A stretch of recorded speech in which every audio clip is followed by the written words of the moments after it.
Welcome everyone to session number 2C, Bringing About Change, the Role of Government and the Legal Profession in Sustainable Resource Development and in Empowering the Next Generation. Governments play a key role by enacting legislation, funding new initiatives, and providing incentives for the private sector, educational, institutions, and civic organizations to undertake the steps required to support sustainable resource development, including those required to help ensure that the resources we need can become available in a timely and sustainable manner, fostering related R&D and employment. The legal profession could play a key role with regards to sustainable resource development by advancing and/or supporting policies and initiatives advocating constructive change. To that end, we've assembled a panel today consisting of 5 different speakers: Kimberly Lavoie, Director General, Policy and Economics Branch, Lands and Minerals Sector of Natural Resources Canada; Hendra Sanidia, Executive Secretary, Indonesian Coal Mining Association; Robert Milbourne, Managing Director, Mining Standards International and a professor at the University of Queensland; Ben Lawson, Chief Operating Officer, PT Sandeman Coal and Vice Chairman, Jakarta Mining Club; and Greg McNabb, Partner, Head of Canadian Climate Change Group, and Co-Lead Global Sustainability Practice, Baker & McKenzie. And I'll invite each of the speakers to say a few words, if they wish, about themselves, and to remember that our target audience are quite a bit younger than who we usually address our comments to.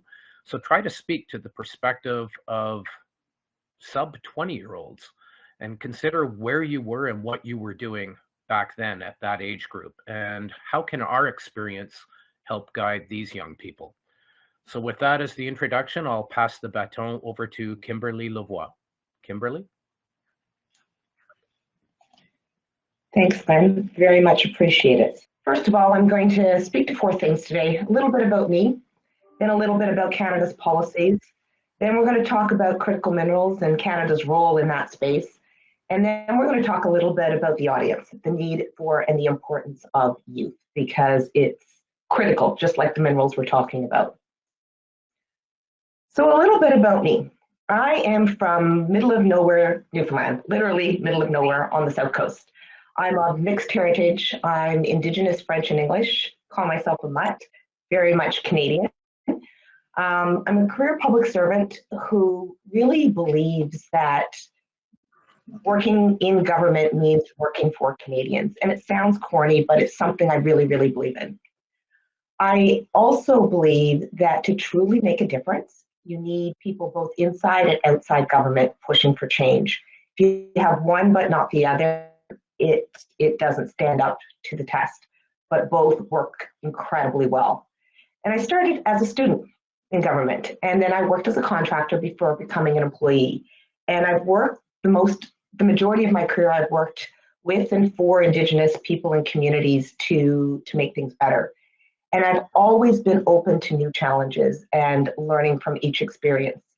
And if you had told me when I started that this is where I was going to be, I would have told you were smoking cheap drugs. So the good news about working in government is that there are lots of different jobs, and if you don't like what you're doing, you can always change. So when we look at Canada's policies, I've got a number of them on the screen here.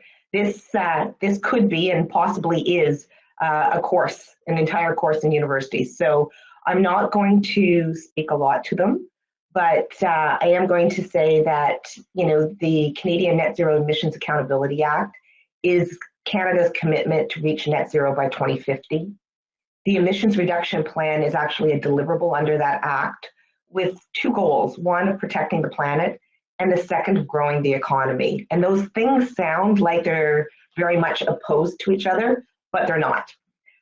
And then as you look at some of those other initiatives, and all of them can certainly be Googled, there's a lot around coal. Canada has made a commitment to phase out thermal coal. But I'd like to take you to the bottom, to the Canadian Critical Minerals Strategy, because we had a discussion paper that was released in June comment period just closed early in the middle of September. And it's really looking at how can we boost the supply of critical minerals to grow domestic and global value chains for the green and digital economy. And it is really a tool to help implement the emissions reduction plan because it's looking at supporting economic growth, fostering diverse and inclusive workforces, advancing reconciliation, and promoting climate action and environmental protection. So lots going on. When we move to critical minerals, often, I get asked, so what exactly is a critical mineral? So there's no common global definition or list of what a critical mineral is. This is Canada's list. There are 31 minerals on Canada's critical mineral list. It was developed in partnership with industry, provinces, and territories, and non-governmental organizations. They're minerals considered essential to economic security. They're required for the transition to the low-carbon economy, and it's something that we can leverage as a sustainable source for our partners. So speaking of moving to clean energy, if you look on the right side of this graph, the demand growth from 2020, we're looking at huge amounts of minerals that we're going to need for defense, for security, high-tech manufacturing, cell phones that we use every single day, solar panels, wind turbines, electric vehicles, you name it, it needs those critical minerals. And last year, the World Bank predicted a 500% increase by 2050 in the production of things like graphite, lithium, and cobalt to feed the clean energy transition. So that's an awful lot. Part of the issue is that they're currently concentrated and consequently vulnerable. So if you look, this is the flag of China and this is the flag of Russia. And if you look, processing of critical minerals is very much concentrated. It's dominated by China. And China, as a non-market economy, can decide if and when it wants to sell to people outside of its country, which makes the world dependent on them and makes people concerned that they may not always be able to get what they need. And so what we're looking to do is we're looking to grow domestic production to feed a secure supply chain for Canadian manufacturers and to be able to support like-minded partners. So we see this very much as a generational opportunity. Like, this type of stuff doesn't come around every day. Like, this is the best time in the history of mining to be involved in mining because things are moving quickly, things are incredibly interesting, and we're looking at changing the world literally from the ground up. So we know that our minerals and metals sector is already a major contributor to the economy, and we're looking to do much more.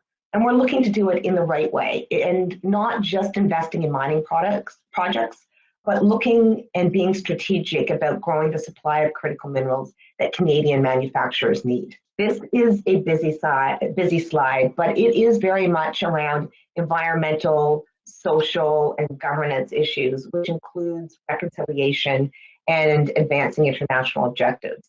So we're looking at enhancing environmental sustainability to improve performance of industry and the growth of Canada's circular economy. We're looking at Indigenous economic reconciliation, prosperous communities in Canada's rural, remote, and northern regions, and advancing international leadership through bilateral, multilateral efforts on critical mineral supply chains, and looking at things across all of those in a responsible and sustainable manner. And truly, we're actually looking at driving much more broader industrial transformation. We're looking at the full chain from exploration all the way through to recycling. And so we're looking at investing in what we have here as the upstream, which is exploration and mining. We're looking at midstream, which is manufacturing components, as well as manufacturing leading to the manufacture of finished products. And then there's the potential for the circular economy, whether it's mining value from waste, such as tailings, or recycling end-of-life electronics and batteries. There's so much that's to be done and so much potential. But there's challenges. The public perceives mining as, Snow White and the Seven Dwarfs, And they also see it as an incredibly dirty industry. And the truth is that mining has evolved just like everything else has over time. There are lots of regulatory issues and complexity. When we talk about those mineral-rich deposits, they're often in rural and remote areas. They're not close to any cities, so getting at them and to them and then getting those stuff out so that we can access market is huge. And then initial increase in GHGs. It seems counterintuitive that we need to increase GHGs in order to eventually reduce them, but most mines, as I said, are in remote areas. Right now, they're currently operating on diesel. We're hoping to change that in the future through small modular reactors, but we're not quite there yet. And it's also an industry where you have to transport the goods, and that transportation is also causes GHGs. But we've got one of the cleanest energy grids in the world. And frankly, if we don't produce it here, they'll be produced elsewhere with more than likely lower environmental protection, higher emitting energy sources, and depending on where in the world, potentially with human rights issues. And then we have an aging workforce and a need for skilled talent. The workforce is older, male dominated, and we need new workers, skilled advanced technologies, and the Mining Human Resource Council has forecasted that we're going to need like thousands upon thousands of jobs, like 80 to 100,000 jobs in the next decade. And most youth do not even consider a career in the mining sector at all, like 70% according to a recently conducted survey. So what does all this mean? It means there's an opportunity here. There's an opportunity to do things differently, which means investing in research and development, investing in innovation. It means building a circular economy that looks like alternative sources and finds critical minerals in what was once considered waste. It's looking at artificial intelligence, machine learning, and data in our geoscience and exploration to identify where the deposits are with the lowest environmental footprint.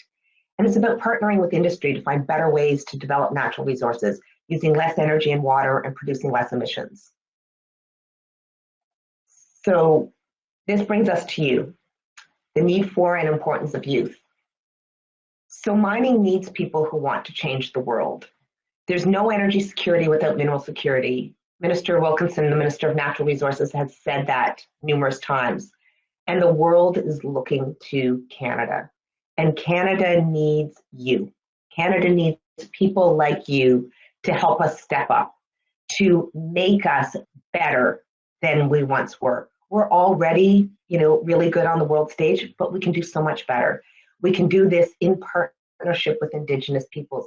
We can do this in, we can't do it without any environmental footprint, but we can do it with less than we used to do.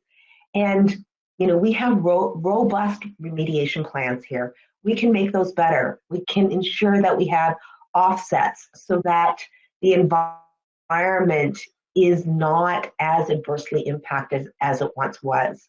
And in order to do that, we need talent. And that talent comes from people that are here at this seminar today. Thank you very much.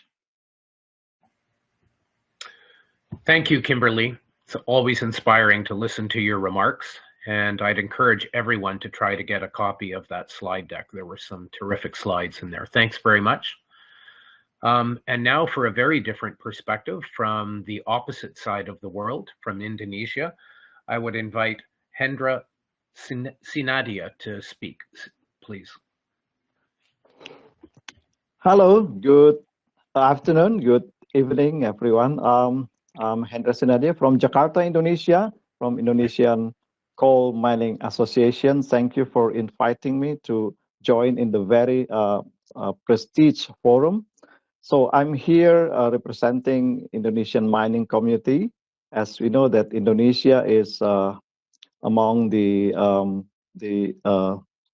world biggest thermal coal exporter, and also we have a lot of potential in mineral prospectivity. And if you know that Indonesia, we are blessed with with rich mineral and also non-renewable and also non-renewable energy sources. And coal is among the 5 priorities of mineral Indonesia, along with copper, gold, and bauxite. Oh, Indonesia is, as I mentioned, is world thermal coal biggest exporter, also nickel, and the coal mining industry and also mineral industry is among the biggest contributor to the state economy and also to the energy security, as almost 70% of the Indonesian power generation are still rely on coal. Coal has been here in Indonesia for more than 100 years, but the massive exploitation by private company just barely last 20 years ago, and we supply to the our export is to 98% to Asia Pacific countries, and we supply the energy not only domestically but also for the regional Southeast Asia. And our association is a partner to the government. We're working very closely with the governments, and the government is very supportive to the development of the industry. And the industry now is the biggest contributors in the foreign exchange to the country, and the industry helping the nations in economic recovery after the pandemic COVID-19. Mining is a very important industry, and as said, that is a play very important role in economic recovery. And okay, talking about energy transitions, coal is in the front line of the country commitment to transition to the cleaner energy, and the government has issued some incentive incentive, both fiscal and non-fiscal incentive, to encourage investment in the cleaner energy. The challenges for the industry in the energy transitions, of course, is the first the technology. We don't have the proven technology in coal downstream. We're starting at the very first project in the coal to gas, and also we lack of funding, as we know that funding to coal-related industry is very scarce, and is a major impediment to the industry in the transitions. And the important things for the coal miners in Indonesia in the transition area to reduce the carbon emission is, of course, the priority is to do the reclamations as much as possible. Indonesia coal mining, some of Indonesian coal mining companies is among the best performer for the environmental management, and is proven by the rating, the best rating in environmental management. So it's I think it's something that very rare in the world, that coal mining company has been rated as the best environmental rating management. So this is something that we are very proud of. And in the managing energy transitions, the company also using more portion of the renewable energy, especially in solar PV, and the government has provided also incentive to develop the coal derivative product. And looking at the energy transitions, also the country has issued some incentive, and now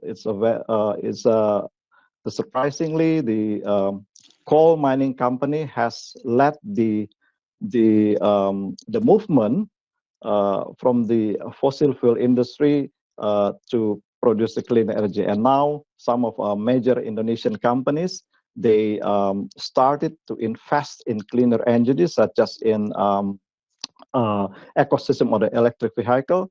Coal mining companies, they use the proceeds to invest in the nickel to anticipate the potential, the opportunity for lithium battery to support ecosystem of electric vehicle, and also to invest in the electric motorcycle.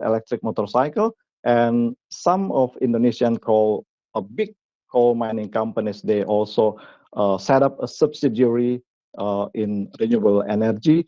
A couple of the Indonesian major coal minings, they also invest in hydropower. So the transformation is happening now, especially for a major company. But we maximize the proceed from the coal prices. We are blessed with the reserve, and we are the biggest coal export, and we use the proceed to invest the cash reserve to the cleaner energy. And the support is given by the government through the numerous regulations. The president has issued newly issued regulations, which gave a pathway for investment in renewable development, and also a clear pathway to limit the coal utilizations to adhere to the Paris Agreement. So now the transformation is going on, and we are from the mining associations. We work closely with the governments. Our role is to give the inputs, the constructive inputs indeed to the regulations in order we can survive in that energy transition era. So I think that's all a brief presentation in the forum. So hope it will be beneficial to all of you. Thank you. Thank you, Hendra. Before we turn over to our panel, just a few general comments. So when a Canadian is speaking at a conference to someone from elsewhere in Canada and mentions experience and career path, the logical questions are where, how long, how far north, how many northern territories or provinces. And part of that is because of the legal landscape that is attached to it. Quebec is obviously very different than Ontario or British Columbia. Nunavut, Northwest Territories, and Yukon are all governed by the federal government, and so consequently different for permitting, environment, development, fiscal stimulus, etc. And having worked outside Canada in diverse places ranging from Honduras to Burundi, Sierra Leone, to name but a few, where you are certainly has a very large influence, not just on financing capacity, but on environmental commitment and various social strategies. So with that as an opening, I'd like to invite our panel consisting of Robert Milburn, based in Brisbane, if I have that right, Greg McNabb, and Ben Lawson, to each chime in and offer some general comments from your own perspective based on what we've heard, and also remembering that our target audience today is quite young compared to our usual stakeholders. So maybe beginning with Robert, given it's the middle of the night for yourself. Thank you very much. It's just beginning to become daylight here. It's 4 a.m. I am grateful to be involved in this panel, and I'll start with the obvious, which is when you are young and trying to consider where you can go to make a living, to develop new skills, and most importantly, make a difference in the world, it is important to recognize that the mining industry, not only does it comprise some 10 odd or a little bit more than 10% of the global economy itself, so a huge sector, but it is basically half of where all our built environment, everything that we're holding, our cars, our cell phones, everything that you would touch comes from mineral development. And if we don't become informed consumers of where minerals are developed and make sure that mineral development is developed according to the standards that the new generation, the next generation looks for, then we're going to reiterate the challenges of the past, which include, for example, the fact that there's over 500,000 abandoned mines in the United States alone. So mining regulation and the legal profession have an enormous impact in this area.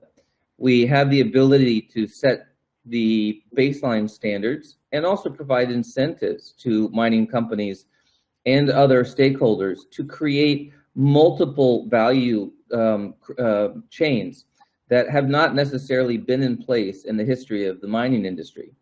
An example of this has to do with the fact that until now, for the most part, mines have a 20, 30-year, 40-year mine life, and then they become quarantined off, capped and closed, but we don't really think of the next 1,000 years of that land. I believe that as we use legal and regulatory frameworks, we will encourage, in fact, require mining companies and communities to consider the long-term use of land as a priority. So the current generation of young students who might want to become involved in the mining industry have an opportunity to set the expectations that really might belong to the next 50, 100 years of your lives, and help to create sustainable and morally coherent strategies for utilizing the geological deposits that we need for our society, while also enhancing biodiversity, enhancing local community economic activity outside of the mining activity itself, and looking to create more sustainable geological formations that might be resilient to climate change and the adaptations that we'll need into the future. Another point I wanted to raise has to do with the fact that the mining industry does not necessarily require mining. Mining, in fact, is a highly scientifically oriented research and development industry. And we often spend years looking at geological deposits to find out whether they are economic to develop. That may mean that we develop information around areas and don't develop them economically for the extraction. But the world benefits from the new information that we have about how the earth functions. This is most interesting at the moment with respect to the development of the world's first mining law. That is governing all of the waters, the international seas around the world. It's being governed by the International Seabed Authority associated with the United Nations. And this will be the first law formulated by 168 member nations, including the EU. And this new regulation will establish, in my view, a benchmark for how all mining codes might ultimately become more in harmony, so that we're not looking for a race to the bottom of lowest standards, but allows us to be looking for a high standard of operations, including the environmental impact assessments and the environmental mining management and mitigation plans that might be required going into the future. But this deep sea mining industry that's being developed is most notable for the fact that it is the only major source of funding available at the moment to understand and characterize the environment and the species that live in the deep sea. So it's interesting to note that the mining industry, that you can go into it as a professional, as a lawyer setting global standards and holding companies to compliance and improving the strategic interaction between mining companies and their communities. But you can also be part of firms that are developing research and science to characterize the most unknown areas of the planet, which, for example, include 3 or 4 kilometers underwater in the Pacific Ocean, where right now 30 some odd companies are trying to characterize the environment of the deep seabed in the Pacific Ocean. All of these are opportunities for a young student to become involved in a multi-factor industry. We're not simply about pulling minerals out of the ground, but the industry has the ability to be involved in research, development, science, new technologies, and new uses of the mineral deposits for long-term sustainability for the planet. Ultimately, mining, good mining, is about stewardship. Stewardship of these resources for the planet, for your generation and for the generations that come after you. And this is an opportunity for you to see how to reinvent an ancient industry for something that's relevant for the future. I'll pass it by next. Thanks very much for that. Greg? Great. Thanks for that introduction as well. My background is, and it's going to relate, since we're talking to a crowd of people who are currently in the middle of being educated, I've got a mixture. So I started as an engineer and then evolved into law. And so here at Baker, I lead both our climate group and our mining group. And so over that, and I'm just through the advantage of years in those industries, I've been able to see a lot of this discussion evolve to where we are now, which is, I think, in a much improved place. But I would, the one thing I do want to point out is that when the resources sector, I'll go broader than just mining, but the resources sector has traditionally done not the best job of giving itself credit where it's due. So by that, I mean, when we look back to 20, 30 years ago in the extractive sector, what it was doing, how it was doing it, and some of the things that Rob just talked about in terms of stewardship of the land and thinking about beyond what happens once your bonds have expired. The people have improved, the processes have improved, the attitudes have improved, but we don't typically, as I said, pat ourselves on the back or acknowledge that. And so I think that's important for this discussion, because as young people getting into whatever the industry is, if it's mining or it's law or something else that's going to touch on what we're talking about today, I do think it is important that you recognize where you've come from. And so that'll help us when we're measuring kind of the pace at which we're advancing to the place where we want to get to. And so the place where we want to get to in this sector is, as Kimberly talked about at the beginning, at an accelerated pace, because things are just all of a sudden evolving much quicker. The concepts and the ideas are evolving much quicker than we anticipated they would. But that's where I think we can tie in what we're talking about today on the education side. I'm not sure the law as a framework has kept up with that. So,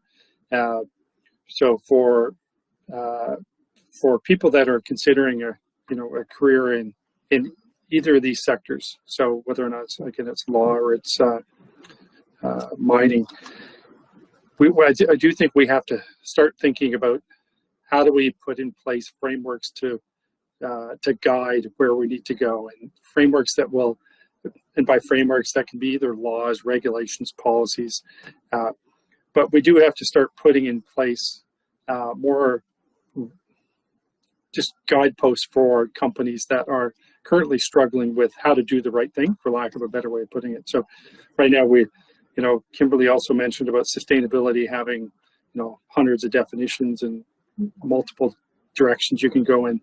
And that, as a result, makes it harder for companies who are trying to get their business done in a responsible way, but at the same time usually be measured by somebody in the way they're doing it.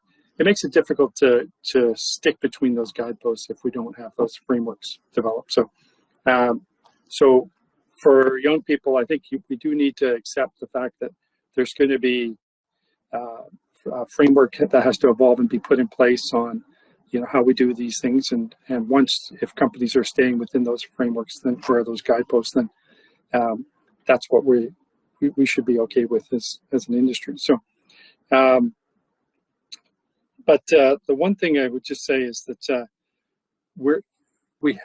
the commitments that we're now talking about in terms of sustainability, they are long term.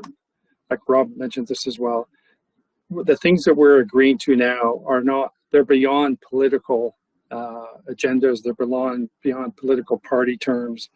These are concepts that as a group, and so that's what laws are meant to be. It's the framework that the population as a group agrees to live by. But these are long-term concepts, and so while as I said earlier, I think the pace is accelerating, we're getting there quicker. I do think there has to be a recognition by everybody that this is going to involve some significant change, and that it will make an adjustment to the way we live and what we have in our society. But we just have to agree that those are things that we're going to agree to long term. So Ben, I'll give you a chance to chime in now as well. Thank you, Craig. Appreciate it. Over to you, Ben. Thanks, Craig. Good morning, afternoon, or evening, ladies and gentlemen, wherever you are on Earth. Thank you to Raziel and the organizing committee for inviting me to speak at this very prestigious and very well-needed event. I just have a couple of comments actually on the previous presenters there. Kimberly, you mentioned it's a dirty industry, and no one likes it in the millennial age group, but I dare you to take away their phone for a day. That's when I talk to young people who are thinking about mining, I say, think about this. We're at phones now. Imagine what the technology is going to require in the future.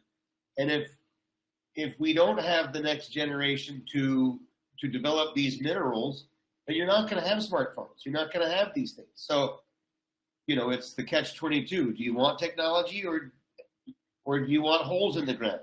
You know, we can do them more sustainably, but we still need the younger generation to mine better than we have in the past.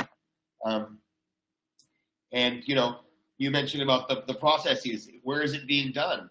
If it's done somewhere else that doesn't have guidelines like we're trying to implement, are you willing to pay the price for a high-end, you know, a piece of machinery that's produced with proper ESG standards? Or you can go buy it cheaper where it's done, where we can't control any of the aspects that go into the supply chain. Well, great point. Glenn, your point was you're on mute. I think that was the catchphrase of the last 2.5 years. Robert, you know, you mentioned the land use post mining. In my experience in Indonesia, as we backfill a pit, I give the land back to the locals. I give them seedlings and let them grow crops that they can then on-sell back to my camp. You know, so they're kept in the family. They're kept, you know, the land is not wasted, and, you know, the land continues to thrive as well. You also mentioned the next generation. I mean, basically the next generation of mining technology, it requires the next generation. And that's you, the kids we're talking to today. So understand, like you said, there's 1,000 aspects to mining, whether it's law or technology or environmental. There's not everyone wants to sit on a digger and put holes in the ground. There's so many thousand aspects to mining that the next generation can really take advantage of, again, knowing that they're not going to be destroying the earth. They're going to be making life better and being good stewards of the earth at the same time. And Greg, your point, you know, the mining industry has not given itself credit where it's been due. Yeah, we did a lot of wrongs in the past, but I think we need to take more credit for how we have changed things, how technology and how care for the environment has helped us become better. And you know, you mentioned the frameworks that need to be developed. Yeah, they need to be developed now, massaged over time so that they can work with the practitioners and the government and the land stakeholders to be implemented in the future. But if we don't start now, there won't be a negotiating framework time. So very interesting points. I wanted to just go, actually, I have a quote that I often read when I open conferences, and it's, some call them dreamers, others fools. It takes a special individual to decide to strip unseen minerals from beneath the earth, a task that demands copious amounts of upfront capital and promises uncertain and often volatile returns. Yet the one trait that unites all miners is sunny optimism. Our job is to conquer nothing less than the earth itself. Yeah, I've been, just a bit on myself, I've been in the infrastructure, oil and gas mining industry in Indonesia for 26 years. Fell in love with the country a long time ago, and I've stayed on. I hope I've done my job in mining and doing things better. And can't guarantee I do that, but I make the best effort. So a little bit about Indonesia in general.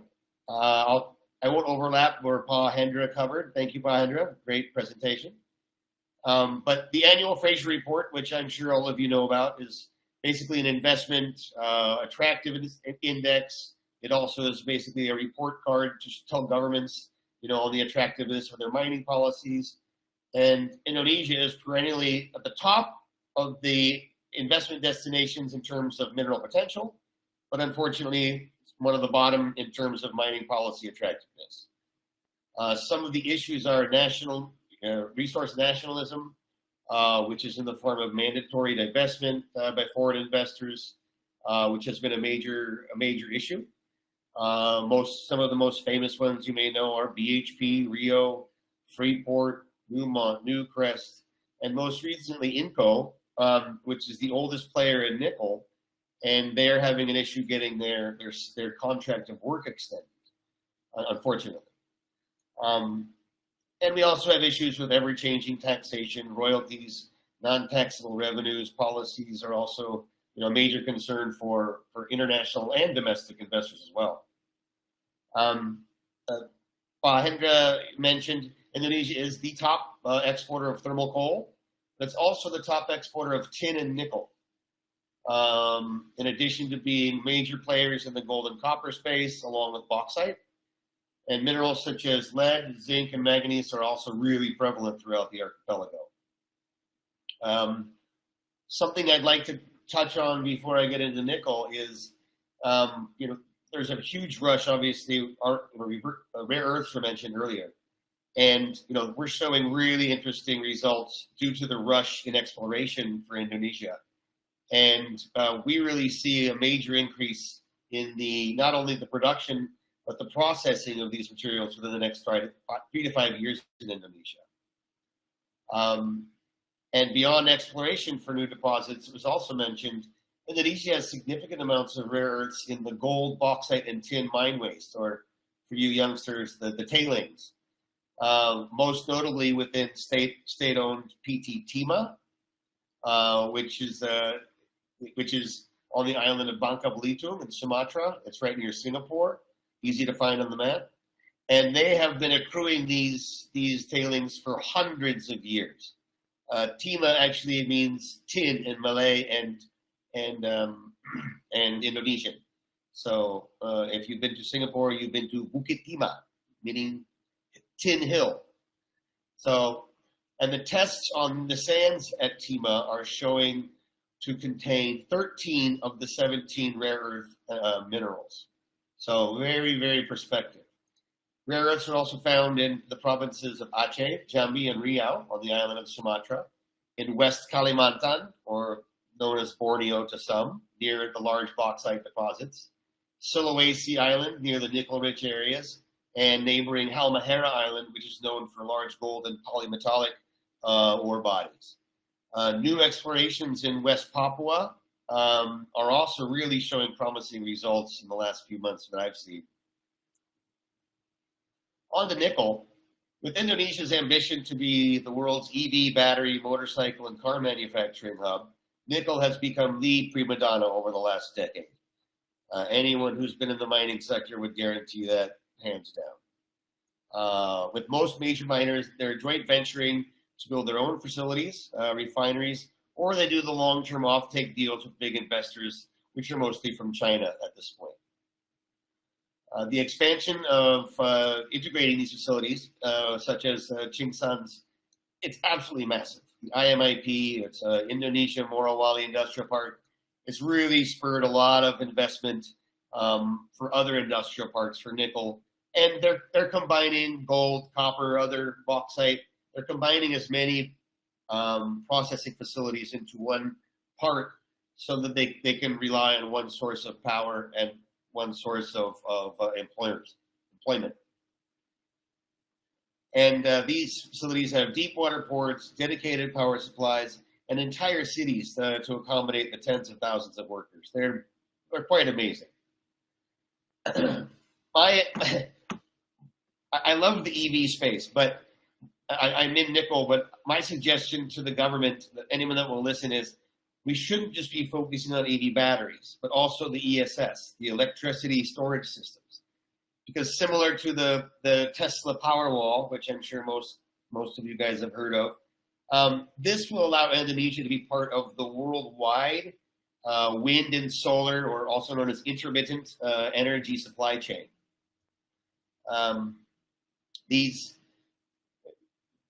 You can't build a solar or wind farm if you can't store the energy. Everyone's focusing on EV batteries for cars, but I think the huge opportunity is for the ESS sector, especially when I'll get into it later about Indonesia. Under the new ESG requirements, Indonesia will need to supply these processing facilities with renewable energy sources in order to sell their batteries to the likes of Tesla, Toyota, LG, Ford, and or jurisdictions such as the EU and other OECD countries. And recently, while I was chairing a big nickel conference here in Jakarta, many of the producers spoke on, or the presenters spoke on, the requirement to the use of renewables for the existing expansion or new build facilities. Unfortunately, it's not possible. One facility presented their plans to build a 1,000 megawatt solar farm. And with the rule of thumb being 1 hectare per gigawatt or megawatt, I asked him, where would you come up with 1,000 hectares of land in addition to the huge footprint required by your plant and its supporting facilities? He couldn't answer, and he said, good point. You know, I want to be, we want to move as fast as possible, but transition means moving from one to another, not stopping one that works and hoping the other will work. You know, anyone who's in the industry knows how much power goes into a processing facility. So unfortunately, you know, Indonesia only gets around 6 hours of radiant sunlight per day, and that's on clear days. So, and by the way, it tends to rain in the rainforest. So averages are sub 4 hours a day of radiant sunlight. Even with an ESS system at the site, this simply is not feasible to run, you know, a 400 megawatt, 500, 1,000 megawatt equivalent plant on renewables yet. So we have to look at that transition in a sensible manner. And with little or no power capacity in Indonesia, and there's just ridiculously onerous exploration and investment regulations in geothermal space. There's limited areas for hydro. I think natural gas must be considered by the Indonesian government as a cleaner than coal, quote unquote, energy source. Okay, well, gentlemen, and Kimberly, thank you very much for being with us today.